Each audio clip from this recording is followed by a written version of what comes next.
Hey guys, I'm John Setzler. Welcome back to the Man Cave. Tonight we've got a special treat. Got a new grill here that just came in last week. This is the Yoder YS640 competition cart model pellet grill and smoker. I know you guys know I like cooking on Kamado grills. I do like cooking on Kamado grills an awful lot, but this is something a little different, something I'm going to be using here in the Man Cave. And I want to show you guys how this works and the configuration of this particular model.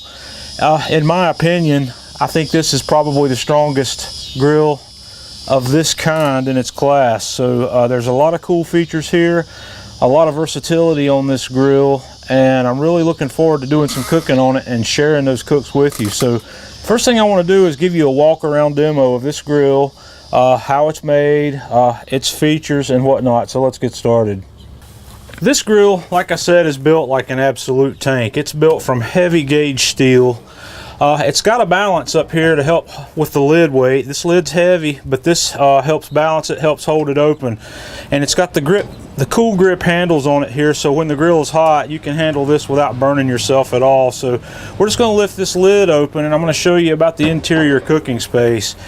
We have a huge lower rack that is actually 4 individual pieces, and this is some super heavy stainless steel, and these 4 pieces combined across here make a lower surface that is 32 inches wide and it's 20 inches deep front to back. Our upper grill grate is expanded metal, and it's on a sliding rack, and it's got these flanges on it where you can lift this out here and not have to worry about it falling off. And it is 28 inches wide and 15.5 inches front to back. So you've got over 1,000 square inches of cooking space available to you on this grill with these 2 racks. On this model, I have these optional stainless steel side tables. These are super heavy duty, and they just lift off and set right in place with pegs. I've got one on each side of the grill. I think there's 2 different options on this. I think there's the solid stainless steel, and they have a wire rack option available also that's lighter weight. The exhaust port on this grill is just a big heavy duty steel stack tube that fits right in place, and it tightens in position here with a thumb screw. And this is designed to take on and off if you want to cover the grill. You can spin it back or lay it down or take it off to put the cover on the grill if you're going to use a cover. On the left hand side of the grill, we have the pellet hopper, and this pellet hopper's nice and deep. It'll hold 20 pounds of pellets of your choice for feeding this grill. And in just a few minutes we're going to look inside the grill, and I'm going to show you how the fire pot works. On the front side of the grill, on the front side of the pellet hopper, we have the computer control unit. We have an on-off switch here that turns the system on and off, and then there's 4 buttons. You have a start button that you press after you've turned the grill on to tell the grill you're ready to start cooking. And then there's a prime button also. If you want to feed some additional pellets into the fire pot, you can press and hold the prime button, and it will do that to help you get your fire going a little quicker. We have the increase and the decrease buttons that allow you to change your set temperature once you turn the grill on. When you turn this grill on, it defaults to a set temperature of 350 degrees, and you can adjust that here. And I'm going to talk to you a little bit more in some future videos about how this behaves and how it works. This model of the YS640 is called the competition cart model, and it's because it is housed on this beautiful painted competition cart with these oversized wheels, and these are run flat tires, so you don't have to worry about them losing air and going flat on you. And these give you the ability to roll this grill over rough surfaces. Like I brought this thing through my yard with no trouble after I got it off the pallet. The 2 on the left side here are fixed, and the 2 on the right side are swiveling casters that lock. So this is a really nice option if you're going to be moving this grill around a lot. And back inside the cooking chamber, these pieces, we're going to have a look at the detail here. I'm going to take out the top grill, and then I'm going to lift out all 4 segments of the lower grill. And underneath that we have our heat diffuser and drip tray. And what this does is this sits in here and it's angled down a little bit where your grease drippings are going to collect on here, and they're going to run off this end of the grill into a catch tray where they're going to channel those drippings into a bucket that I'll show you. The bucket hangs from a drip tube underneath the grill here, so it's very easy to pull that out and dump it and clean it and whatnot. And you want to clean that off fairly frequently. You don't want to let your grill, your drip bucket overflow. And coming back to our heat diffuser and drip pan, this one has a really neat feature that I've not seen on any other grills. We have a trap door here that we can use to access our fire pot, which is down inside here. So you can get to your fire pot and clean it out without having to remove the drip pan and heat deflector if you want to. But for now, I'm going to go ahead and take the heat deflector and drip pan out so I can show you the insides of the grill. This is the fire pot of the Kamado grill. This is where the fire happens. There's an auger here that's kind of hard to see behind this deflector plate, but it feeds your pellets from the pellet hopper and allows them to drop down into the firebox. And right here in the firebox is the igniter. And after this thing's been on for a couple of minutes, the igniter fires up and it lights these pellets on fire. It starts a little fire.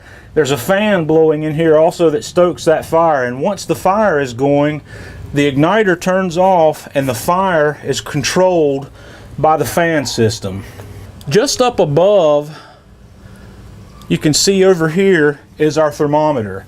This is controlled by the computer system also. The computer is constantly checking the temperature of the grill, and it adjusts the feed rate of the pellets and the fans to control this fire and help maintain whatever temperature you have set inside this entire grill. Another fantastic feature on this grill is this sliding baffle.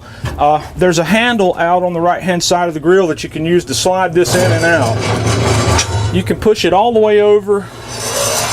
You can bring it all the way over this way, and what this allows you to do is concentrate the heat.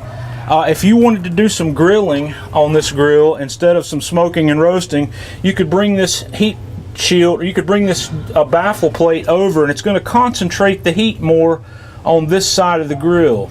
And there are cases that you might want to do that, because you can get some optional grill grates with this grill that you can set right over here, and you know, you can slide that right over here and you have all your heat concentrated underneath here, and you can do your direct grilling and searing and have an indirect side over on the right hand side of the grill. And these are available as options with this grill also. These grill grates are aluminum. They're really nice for direct grilling and searing.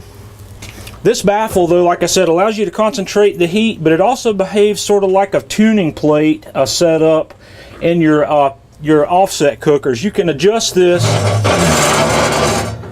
to various positions to increase or decrease the heat from one side of the grill to the other. And the instructions in the manual say for this to have it pushed in about 5 inches or so from the far side, and that will help give you a very even heat distribution all the way across the entire surface of the grill. And I've checked that in some of the testing I've done, and with that in that position, you've usually got less than 10 degrees of variation from one side to the other on the lower grill grate. So you've got a lot of neat cooking options here with this grill.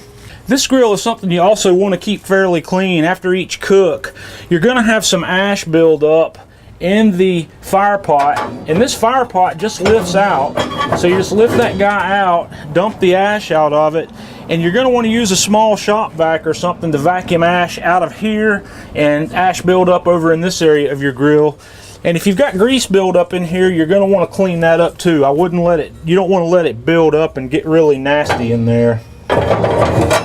Okay, I've put the heat deflector and drip tray back in here, and one of the things I intend to do to help with maintenance and help keeping that clean is before I cook on this grill, I'm going to line this with aluminum foil, and just kind of wrap it tightly. You don't want to have too much or any really aluminum foil overhanging the sides.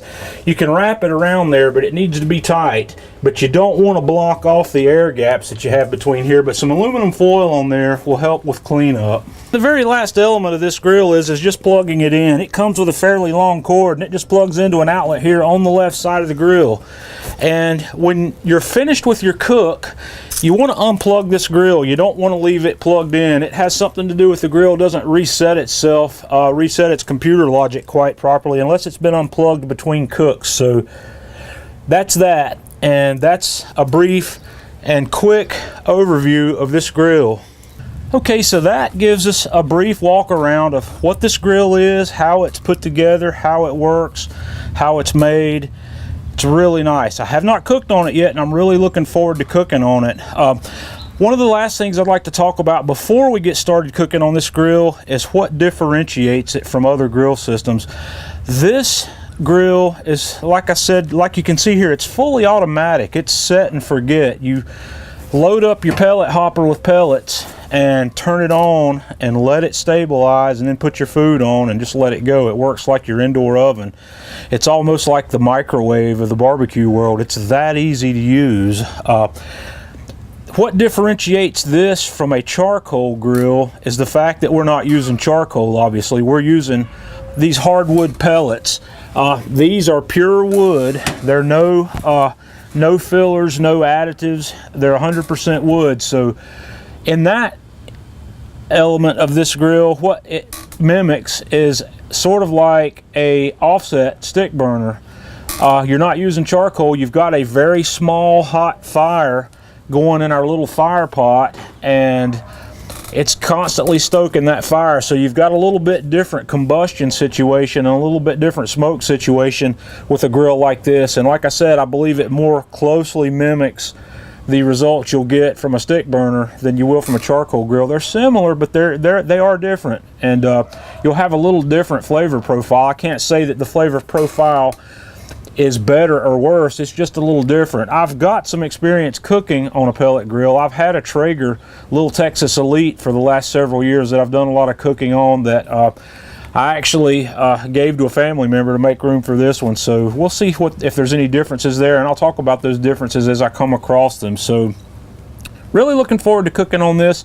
We're going to do some smoking, we're going to do some baking, we're going to do some grilling, and do some various meal preps here on Man Cave Meals. So stick with us.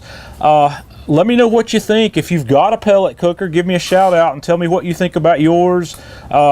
And give me some ideas of what I need to be doing on this one, what I need to show you, or what I need to experiment with in my own learning on this grill. So let's fire it up. Let's get started. Until next time, this is John Setzler on Man Cave Meals.